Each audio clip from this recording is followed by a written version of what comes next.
को लगता है जो इस भारत के बारे में बहुत जानते हैं। सोचिए कि अभी 2 दिन पहले नीट पेपर के खिलाफ जो लीक हुआ था उसके खिलाफ लोग सड़कों पर थे, लेकिन फिर से एक और पेपर लीक हो गया है। और ये पेपर कौन सा है, इसके बारे में भी बात करेंगे। और भी छोटी बड़ी तमाम बड़ी खबरें हैं जिस पर बात करेंगे। आइए खबरों की शुरुआत करते हैं।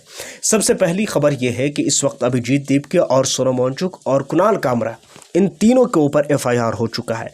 पूरी खबर मैं आपके मोबाइल स्क्रीन पर लगा दूंगा। सोनम वांगचुक कौन है ये भी जानते हैं, अभिजीत दीपके कौन है ये भी आप जानते हैं, कुणाल कामरा एक कॉमेडियन है। इसे आप अक्सर सरकार के खिलाफ आलोचना करते हुए सुने जा सकते हैं।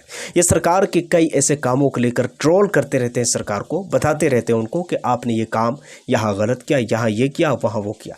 अब कुल मिलाकर इन तीनों के ऊपर FIR हो चुका है, लेकिन इन तीनों के ऊपर जो इल्ज़ाम लगा है वो सुनना आपके लिए ज़रूरी है। इल्ज़ाम ये लगा है इन तीनों के ऊपर कि उन तीनों ने जंतर मंतर के अंदर में धार्मिक भावनाओं को आहत किया है, लोगों के जो सेंटिमेंट है उसको उन्होंने हर्ट किया है। ये इल्ज़ाम लगा है इन तीनों पर। अब मुझे नहीं पता कोई ऐसी वीडियो मेरी नज़र से तो नहीं गुजरी है। अगर आपकी नज़र से गुजरी हो तो मुझे नीचे कमेंट सेक्शन में आप मुझे ज़रूर बताइएगा, हवाला भी दीजिएगा, बताइएगा कि वो कौन सी वीडियो है जिसके खिलाफ आखिर इन पर FIR बनता है, क्या कुछ हो सकता है। जो कुछ भी है आप मुझे कमेंट सेक्शन में ज़रूर बताइएगा।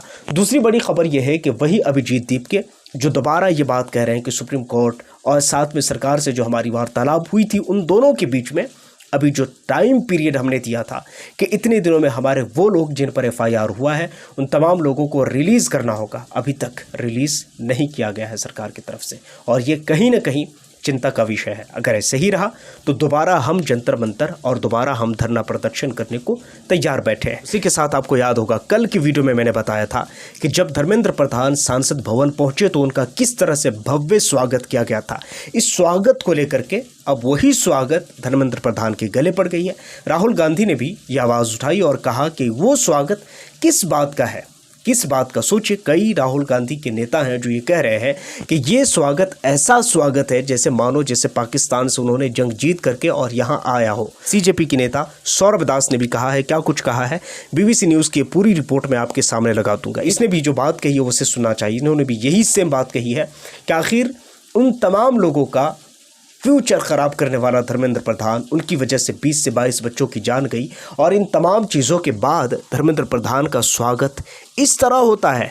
सोचिए ये एक स्वागत और एक जश्न नहीं बल्कि उन तमाम बच्चों का मजाक है जिसके पेपर लीक हुए, जो बच्चे दुनिया से चले गए, उन तमाम बच्चों के साथ ये एक मजाक है। खबर यह है कि इस वक्त प्रहलाद जोशी को लेकर के राहुल गांधी और प्रियंका गांधी ने उन पर आरोप लगाए कि एक ऐसा बलात्कारी जिसके सपोर्ट करने वाले हैं ये प्रहलाद जोशी और उसे मंत्री बना दिया गया है। हालांकि बताएं आपको कि जो धर्मेंद्र प्रधान थे वो एजुकेटेड ज़्यादा थे एज अ कंपैरिजन अगर आप देखेंगे प्रहलाद जोशी की, तो प्रहलाद जोशी उससे भी कम पढ़े लिखे हैं। अब बहुत सारे लोग मजाक कर रहे हैं और कह रहे हैं कि पुरानी शराब नए बोतल में, मतलब बात कुछ नहीं है, फ़र्क कुछ नहीं पड़ा। जिसे आपने एजुकेशन मिनिस्टर बनाया है उसकी अहमियत भी कोई ख़ास ज़्यादा नहीं है और इस चीज़ को लेकर के पूरे सोशल मीडिया पर चर्चा हो रहा है। अब देखिए आगे किस तरफ रुख जाता है, मगर जो भी कुछ है मगर यहाँ पर सवाल तो बनता है और सवाल कुछ ऐसा बनता है जिसे लेकर के पूरे देश की जनता इसे घेरने को तुली है और सरकार इस वक्त घेर रही है। के साथ मोहम्मद जुनैद, जिसे आपने अक्सर जंतर मंतर में देखा होगा, मोहम्मद जुनैद इस वक्त सुप्रीम कोर्ट पहुंच चुके हैं।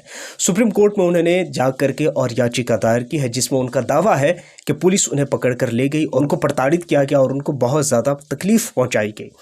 उनका खुद अपना कहना है कि रात भर उनसे सवाल जवाब करते रहे पुलिस की, बताओ तुम्हारे साथ तुम्हारे पास फंडिंग कहाँ से आती है, तुम्हारे पास पैसे कहाँ से आते हैं, और तरह तरह के अनेकों सवाल उनसे किए गए हैं। हालांकि मैं आपको कल भी ये बता चुका था कि मोहम्मद जुनैद जैसे हज़ारों लोग जंतर मंतर में जा कर के और उन प्रोटेस्ट को वो ज्वाइन करे थे, जिन पर एक आदमी को अगर पकड़कर और सवाल जवाब किया जा रहा है तो कहीं ना कहीं यहाँ पर सवाल बनता है। और सवाल आपको पता है कि वो कौन से सवाल है। अगर आपने कल की वीडियो नहीं देखी तो आपको ज़रूर देखना चाहिए। इस बार कल की वीडियो में मैंने मोहम्मद जुनैद को लेकर के जो भी बातें थी मैंने करा हुआ है, वहां पर आप ज़रूर जाकर सुन सकते हैं। कोई एक और बड़ी खबर बताते चले दोस्तों। खबर यह है, पूरी आपके मोबाइल स्क्रीन पर है। उत्तराखंड के देहरादून में 16 करोड़ रुपए की लागत से बने हुए पुल 16 दिन भी नहीं टिक सके और वो ज़मीन दोष हो गया है।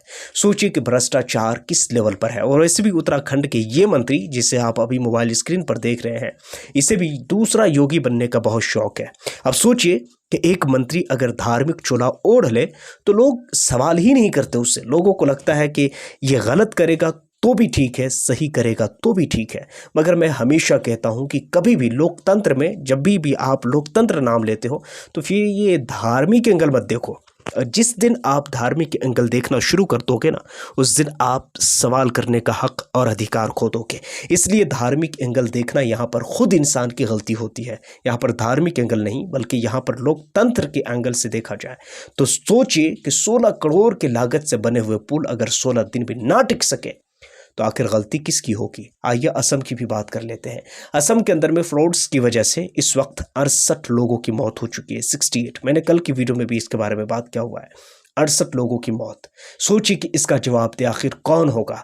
हेमंत विश्व शर्मा, वो हेमंत विश्व शर्मा जो हमेशा हिंदू और मुसलमानों की बात करते हैं, वो हेमंत विश्व शर्मा जो बांग्लादेशियों की बात करते हैं, मगर वो हेमंत विश्व शर्मा जिसके खुद अपने ही सरकार में 68 लोगों की मौत फ्लड्स की वजह से, वो भी ऑन द रिकॉर्ड जो मौजूद है।